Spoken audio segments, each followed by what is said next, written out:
Hello everyone, Dr. Alok Agrawal and I welcome you all on next video on internal combustion engine having course code ME501.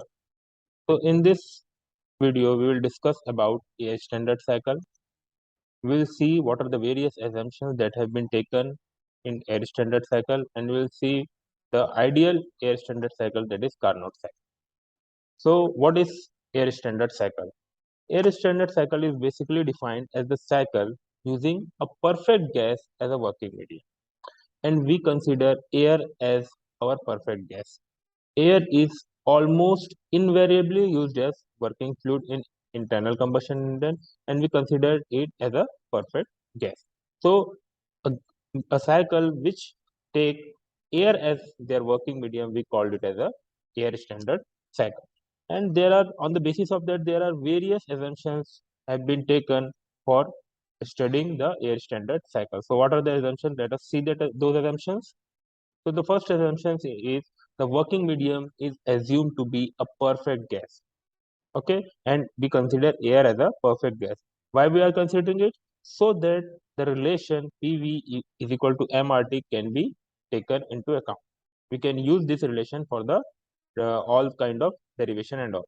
So first assumption is that we will take working medium as a perfect gas so that it can follow the relation PV is equal to MRT. This is a first assumption. Next is that there is no change in mass of the working fluid. What does it mean?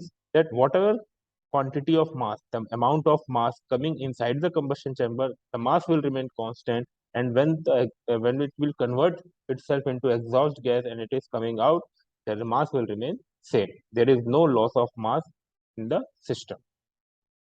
Third assumption is that all the process consist of cycle are reversible in nature. That no cycle is irreversible. All the cycles which combine to give a cycle will give are reversible in nature. Okay. And the next is the working medium has a constant specific heat. But in actual, we have seen that the specific heat of any fluid increases with increasing temperature. But here we are assuming that the specific heat will remain constant throughout the process in spite of heavy variation in the value of temperature inside the combustion chamber. So this is another assumption. Again, next assumption is that working medium does not undergo any chemical change. But it is not possible. We have seen that the energy is produced because of chemical reaction only. Chemical fuel combined with oxygen will react chemically and produces energy. But here we are assuming that there is no chemical change throughout the cycle, which is again a assumption. Next is the operation of the engine is frictionless, but again it is not possible in actual because any mechanical component when come in contact there will be a loss of friction, and here we are considering that all the operations are frictionless. The another assumption is that physical constant of the working medium like molecular weight, specific heat at constant pressure, specific heat at constant volume, all will remain same and constant. That is, molecular weight will be 29, specific heat is 1.005 at constant pressure, and specific heat at constant volume is 0.718. And on the basis of Cp and Cv, gamma comes out to be 1.4. So this will remain constant, and we have to take this value while solving any numerical if we are taking air standard cycle. Next assumption is that all the kinetic and potential energy of the working fluid are neglected. See, when the fluid is moving, it has certain kinetic energy, certain potential energy, and during this study, we are going to neglect all those energy, and we are taking only thermal energy of the fluid. The next and final assumption is that heat is supplied and rejected in a reversible manner. Okay, and if necessary it can be supplied instantaneously or rejected instantaneously. Means but it is not possible because supply of heat, or if you want to supply heat to the system and if you want to take heat out of the system, it will require certain amount of time, certain duration of time. But here we are taking assumption that it can be supplied or rejected instantaneously. Okay, so these are the various assumptions that have been taken while deriving the air standard cycle or while studying the air standard cycle. So there are various air standard cycle. Let us start with Carnot cycle. Okay, so this cycle is discovered by Carnot in the year 1824. Okay, it is a reversible cycle. It consists of four processes. Here, the working medium receive heat from higher temperature and reject heat at lower temperature. Okay, so there is a source which is at higher temperature and there is a sink which is at lower temperature. And this is the cycle which is plotted in PV plot. Okay, so this vertical axis is pressure and horizontal axis is volume, and here that Carnot cycle is plotted. So this Carnot cycle consists of two reversible isothermal and two reversible adiabatic, in which one reversible isothermal expansion, then reversible adiabatic expansion, then again isothermal compression, and followed by adiabatic compression. All the four processes are reversible in nature. What is the speciality of this Carnot cycle? It represented as a standard of perfection, and whenever there is a anywhere the engine is developed, its efficiency or its comparison has been made with Carnot cycle.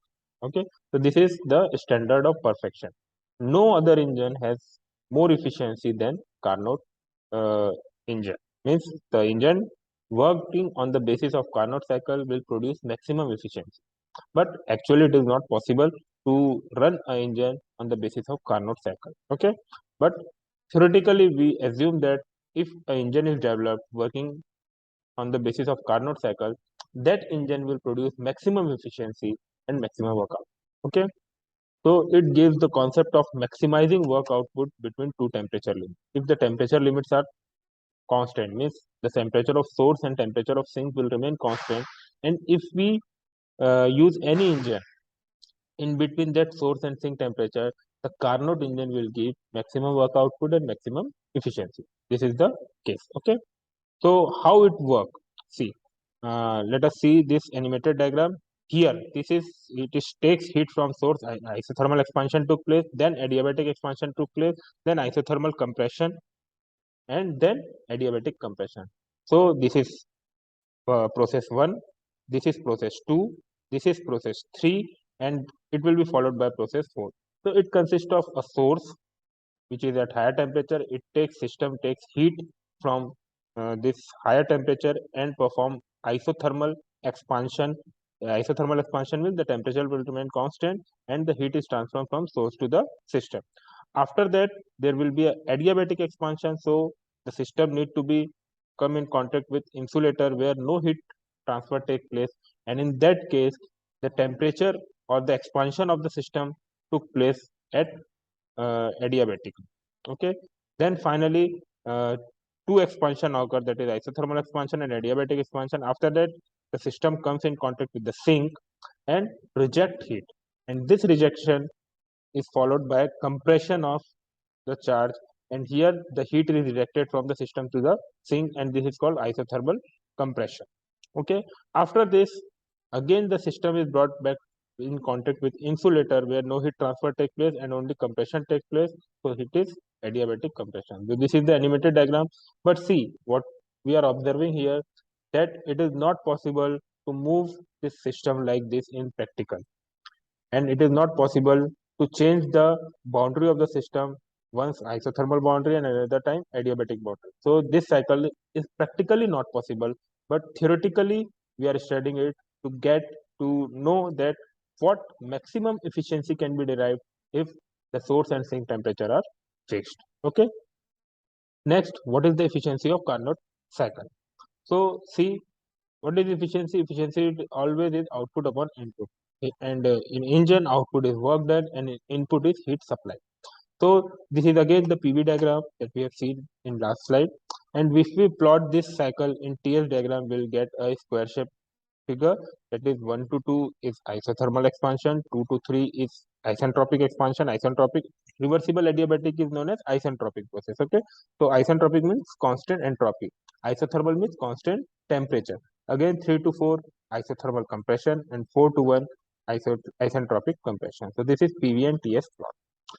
Efficiency of Carnot cycle is heat supplied minus heat rejected divided by heat supplied. This is output and this is input. Okay, so it can also be written as T1 minus T2 upon T1.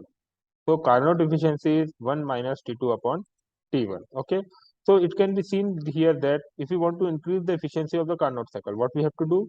The lower temperature, that is sink temperature, is normally the atmospheric temperature, is T1, and hence fixed. So we cannot alter or we cannot change this temperature T2, okay, because T2 is a sink temperature, and this is considered to be the atmospheric temperature, and we cannot change atmospheric temperature. It is not in our control.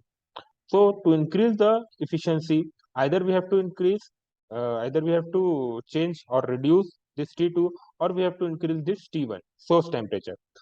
Okay, what I am trying to say that if you want to increase the Carnot efficiency, we have to reduce this T2 by T1 part. And to reduce this T2 by T1 part, either we have to reduce T2 or we have to increase T1.